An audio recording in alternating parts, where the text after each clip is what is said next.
Insta marriage. Delhi की लड़कियों को पूरे हिंदुस्तान में उनकी एटीट्यूड और फैशन से जानते हैं। हंसिका भी उन्हीं में से एक है। उसमें भी कोई कमी नहीं थी। हंसिका आज सुबह जल्दी उठ गई थी और खुद को आईने में देखकर तैयार होने लगी। वहीं उसकी माँ उसे हमेशा की तरह ताना मारते हुए बोली, इतनी जल्दी तैयार होकर कहाँ जा रही है? हंसिका ने कहा बड़ी बेबन से, ऑफिस जा रही हूँ। वहीं उसकी माँ बोली, मगर इतनी जल्दी?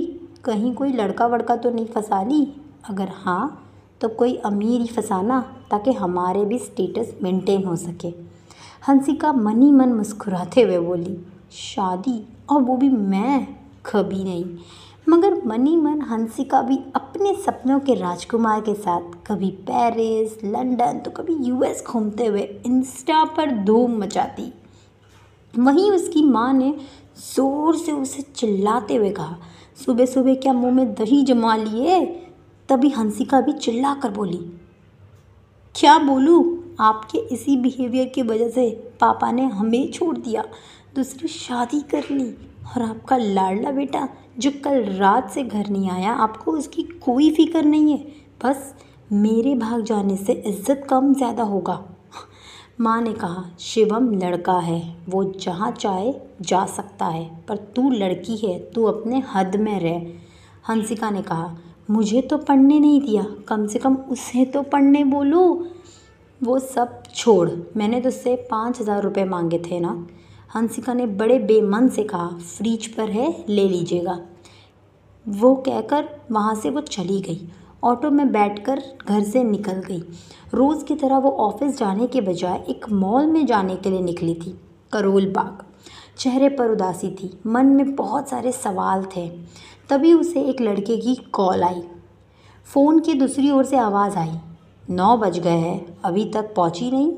हंसिका ने कहा, मैं पहुंच गई हूँ, तुम कहाँ हो? उस आदमी ने कहा, फूड कॉर्नर। हंसिका ने उसे देखा। बहुत अजीब सा दिखने वाला आदमी, बिल्कुल अजीब तरह से था, कपड़े भी अजीब से, स्टाइल अजीब सी थी। बस हंसिका जल्दी से दौड़कर उसके पास खड़ी होकर बोली, मेरा भाई कैसा है? उस आदमी ने कहा, वो तो तब तक ठीक होगा जब तक तुम हमारे साथ कॉर्पोरेट करोगी। उसने एक वीडियो दिखाया जिसमें उसके भाई को सब मिलकर मार रहे थे। हंसिका ने पूछा, मारा क्यों? आदमी ने कहा, बात नहीं माना तो यही होगा ना।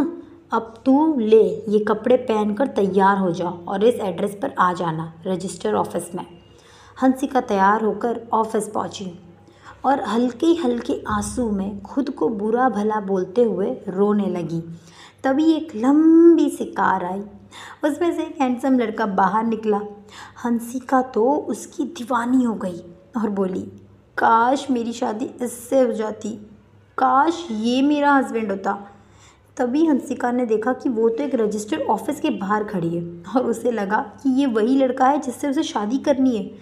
और फिर वो अपने मन में खुश होते हुए बोली कि अरे इतना हैंडसम लड़का इस गुंडे का तो भाई है। चलो कोई नहीं, अगर ये मुझे पहले प्रपोज करता ना, एक पैर पर दौड़ी चली आती शादी करने। हंसिका काफ़ी खुश हुई और अंदर चली गई। तभी उस लड़के ने कहा, चलो शादी कर लेते हैं, और शादी हो गई। तभी वहाँ से गुंडा भागते हुए आया और हंसिका का हाथ पकड़ते हुए बोला कि तूने मुझे और मेरे भाई को धोखा दे दिया, हमें वहाँ पर रजिस्टर ऑफिस के यहाँ खड़ा करवा कर यहाँ किसी और से शादी कर ली। हंसिका बड़े बेमन से हो गई। वो डर के मारे बिल्कुल हाथ पैर उसके कांपने लगे। उसके समझ नहीं आ रहा था कि अब क्या होगा, मगर वो इतना तो समझ गई थी कि उसने जिससे शादी की है ये वो लड़का नहीं है, ये कोई गलत लड़का है जिससे उसकी शादी हो गई है। मगर हंसिका के दिमाग में आया कि उसका भाई उस गुंडे के गिरफ्त में है।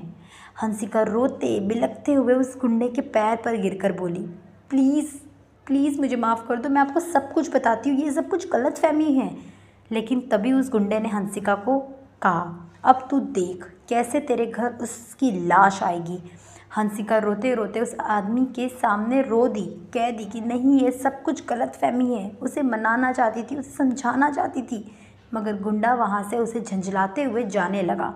मगर उसने उसकी हाथ इतनी कसकर पकड़कर उसे घसीट रहा था कि तभी उस लड़के यानी वो अमीर लड़का जिससे अभी भी हंसिका की शादी हुई थी, कहने को तो वो उसका हस्बैंड था, उसे काफ़ी गुस्सा आया और आगे आकर उसने एक ज़ोरदार चमाटा मारा उस गुंडे को और कहा, उसका हाथ छोड़, शी इज़ माई वाइफ।